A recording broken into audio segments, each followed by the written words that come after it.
Film की शुरुआत में मेन कैरेक्टर पोली को दिखाया जाता है। वो अपना काम कर रही थी, तब उसे बहुत सारे मैसेज आते हैं पर वो किसी को रिप्लाई नहीं करती। घर की हालत देखकर लग रहा है वो अकेली रहती है। पोली के सिवाय हमें कोई दिखाई नहीं देता। वो फोन में अपनी भांजी एली की तस्वीरें देखती है। असल में एली पोली की सिस्टर लिली की बेटी है। पोली एक काबिल वुमेन थी पर उसे कोई समझने वाला नहीं था। तभी डोरबेल बजती है। वो दरवाजा खुलती है। उसके सामने एक अनजान बुजुर्ग वुमेन खड़ी थी। सर्दियों का मौसम था, बाहर बहुत ठंड थी। उस औरत को मदद की जरूरत थी। पोली से कहती है, यहाँ मेरा पहचान के लोग रहते थे, मैं जानती हूँ यहाँ मेरा कोई तो रहता था। उसे पोली कहती है, मैं यहाँ अकेली रहती हूँ, ये घर मेरी सिस्टर का है, मुझे किराए पर रहने दिया है। उस औरत को पोली घर में ले जाती है। वो वुमेन बहुत अजीब लगती है। उसके हाथ की उंगली कटी हुई थी और अजीब तरीके से पोली के घर को निहार रही थी। पोली उसे बिठाती है और पानी देती है। उस औरत को पोली कहती है, आप अपने पहचान वाले का नंबर दो, मैं आपको कॉल कर दूं और आप अपने घर पहुंच जाओगी।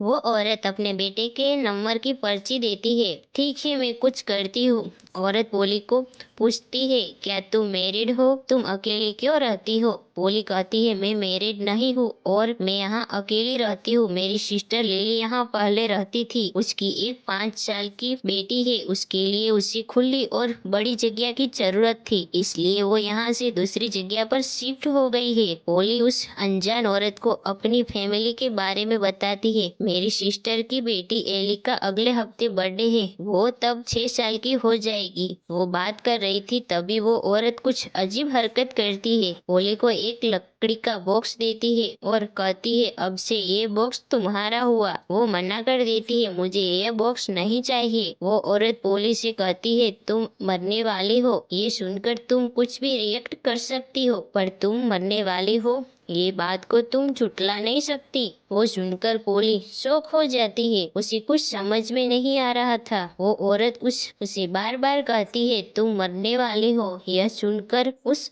औरत पर उसे गुस्सा आ जाता है। उसे कहती है, तुम यहाँ से चली जाओ वरना मैं तुम्हें निकाल दूंगी। उस औरत को पोली बाहर निकाल देती है और कहती है, तुम मरने वाली हो। शौक की बात है, पोली ने उस औरत को अपना नाम नहीं बताया। वो उस औरत को बाहर निकालकर दरवाजा बंद कर देती है। उस औरत की बातें सुनकर वो सोचती है उसकी समझ से बाहर थी वो औरत की बातें। तभी पोली की मॉम का कॉल आता है।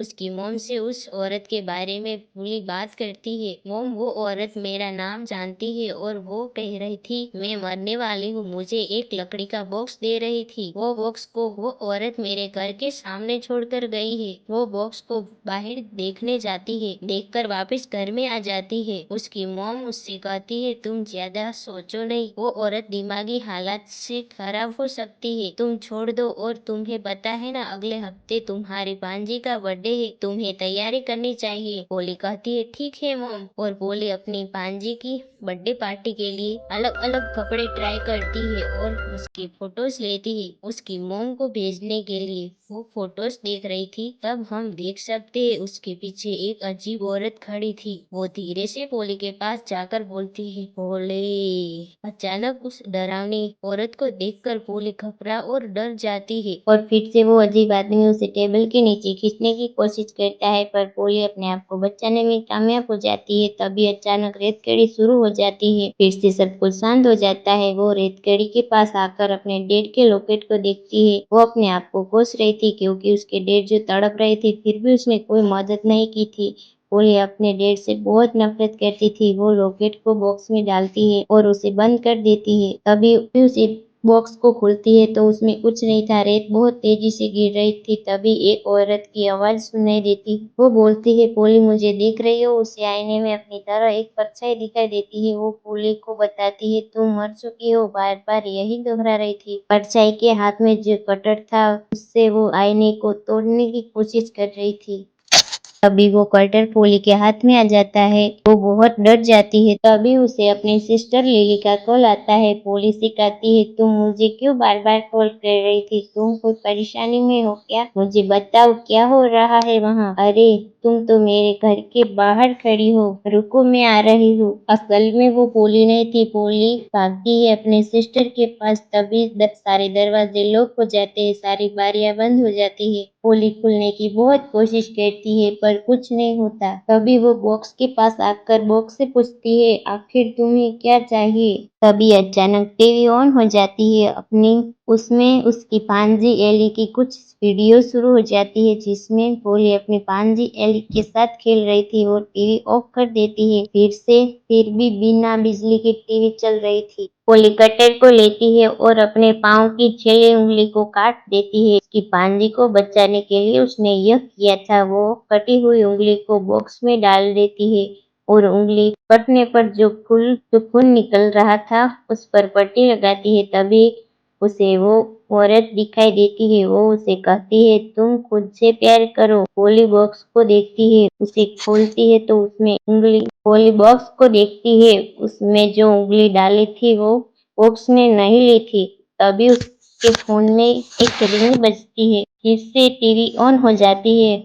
उसमें एली की तस्वीरें चल रही थी। आईने में उसे अपनी परछाई दिखाई देती है। उसमें उसके हाथ को उंगली कटी हुई दिखाई देती है। तभी पोली कटर को लेती है और अपने हाथ की उंगली काट देती है और बॉक्स में डाल देती है। तभी लाइट चली जाती है। कुछ देर में सब कुछ शांत हो जाता है। पोली अपनी उंगली पर पट्टी कर रही थी। बॉक्स को खुलती है तो बॉक्स ने उसकी उंगली ले ली थी। रेत कड़ी शुरू हो जाती है। दरवाजे अपने आप खुल जाते हैं और पोली गाड़ी लेकर अपने सिस्टर के घर जाती है। दरवाजे नॉक करती है तो दरवाजा खुला हुआ था। पोली घर के अंदर जाती है, देखती है अपनी सिस्टर को आवाज देती है, उसकी कमरे में देखने जाती है। उसकी सिस्टर लिली मर चुकी थी। वो दौड़कर अपनी भांजी एली के कमरे में जाती है। एली को भी उस औरत ने मार दिया था। वो बहुत रोती है और तभी एक सॉन्ग शुरू हो जाता है। वो उसे बंद कर देती है। वो वहां भी पहुंच जाता है। एली उसे फेंक देती है। तभी बहुत सारे कॉल आने लगते हैं। पोली कॉल उठाती है तो उसमें एली बोल रही थी। वो असल में वो औरत बात कर रही थी। वो पोली को सच बोलने को कहती है, जिसे तुम प्यार करती हो उसे तुम बॉक्स में डालो। पोली अपनी भांजी के पास जाती है और उसके कुछ हेयर को काट कर बॉक्स में डालती है। वो औरत कॉल में उसे चेतावनी देती है, अगर तुम गलत हुई तो उसका अंजाम बुरा होगा। पोली एली से बहुत प्यार करती थी। वो कॉल कट हो जाती है। बॉक्स खुलती है तो उसमें एली के हेयर नहीं थे। तभी उसकी सिस्टर लिली आती है। वो पोली से पूछती है, तुम यहाँ क्यों आई हो? पोली अपनी सिस्टर को जवाब नहीं देती, दौड़कर एली को देखने जाती है। तभी एली बिल्कुल ठीक थी। अचानक एली के मुंह पे खून के धब्बे आ जाते हैं और पोली को बेड के नीचे फेंक देती है। पोली बहुत डर जाती है। एली के मुंह पर बहुत सारे खून के धब्बे और उसके आंखों और मुंह से खून निकल रहा। पोली को खींचकर उसे चाकू मार देती है। तभी अचानक पोली की आंखें खुल जाती है और सब कुछ शांत हो जाता है। रेत घड़ी चल रही थी और बॉस के पास बैठकर रोती है और उसे कहती है, अब आखिर तुम्हें क्या चाहिए मुझसे? अब मेरा पीछा छोड़ दो। मैंने तुम्हें सब कुछ दिया जो तुम्हें चाहिए था और सब कुछ अब खत्म कर दो। वो अपने हाथ के अंगुली की सोने की अंगूठी और गले की चेन को बॉक्स में डाल देती है। वो सब कुछ बॉक्स ने ले लिया था। उंगली से खून निकाल कर बॉक्स पे डालती है। तभी हाथ निकल कर तभी बॉक्स में खींचने की कोशिश करता है। पोली बहुत डर जाती है। तभी कुछ देर बाद पोली सोचती है। वो बॉक्स को लेकर हर घर के दरवाजे खटखटाती है। वो सभी को आवाज लगाती है। तभी वो एक घर की डोरबेल बजाती है। वो दरवाजा खोलती है। पोली उस लड़की को अपनी परेशानी बताती है। वो अपनी सिस्टर के घर आई थी और वो अपने घर की चाबियां भी भूल गई है। अब उसे मदद की जरूरत है। लड़की बताती है कि मॉम डैड जो घर पर नहीं थे पोली को घर में आने देती है। पूछती है, तुम ठीक हो? पोली ठीक नहीं थी। पोली उसे पूछती है, तुम मुझे बता सकती हो क्यों परेशान हो? पोली कहती है, मैं तुम्हें कुछ नहीं बता सकती। वो चल और पोली को उस घर में वो अजीब दिखाई देता है। पोली इस बॉक्स को निकालती है और उसे खोलकर रेत कड़ी को बाहर रखती है। वो पोली को चाय देती है। पोली से पूछती है ये क्या है। पोली कहती है तुम्हारा नाम तारा है। तारा कहती है तुम्हें कैसे पता मेरा नाम। पोली कुछ नहीं बताती। पोली उसका धन्यवाद करती है, उसे बताती है मैं बदलना चाहती हूँ क्या। ये कहना अजीब लगता है पर ये सच है। मैं थक गई हूँ सोचकर, अब मुझे फर्क नहीं पड़ता। मैं अब बदल चुकी हूँ। मैंने बहुत कोशिश की पर कुछ नहीं बदला और सब कुछ वैसा ही है। मैं इसे रोकना चाहती हूँ। तुम्हारे पेरेंट्स घर नहीं आ रहे, मुझे सब पता है। पोली तारा को कहती है तुम मरने वाली हो। ऐसा बोलकर वो अपने घर चली जाती है। वहाँ वो औरत आती है जो पहले बॉक्स लेकर आई थी। वो पोली को मारने के लिए आई थी। बॉक्स को लेकर वो पोली को मारने के लिए हम टूटे हुए हैं। मैंने सब कुछ खो दिया जो भी मेरे पास था, सब कुछ। ऐसे बॉक्स को और रेडी को भी यही चाहिए था जो हमारे पास था। पोली को धन्यवाद करती है और वो औरत मर जाती है और रेत कड़ी की रेत समाप्त हो जाती है। हमें दिखाया जाता है पोली की भांजी एली को और उसकी बहन लिली को जो बिल्कुल ठीक थे। वहाँ पोली हॉल में बेहोश पड़ी थी। उसे उठाती है उसकी बहन। वो देखती है असल में उसकी उंगली कटी हुई थी। वो बाहर जाती है, एली के साथ खेलती है, उसे गले लगाती है, बात करती है। पोली तारा के घर जाती है बॉक्स को लेने। तारा पोली को बताती है मैं तुम्हें नहीं जानती बोलकर दरवाजा बंद कर देती है। असल में तारा झूठ बोल रही थी। वो बॉक्स उसके पास था। उसके पेरेंट्स जो मर चुके थे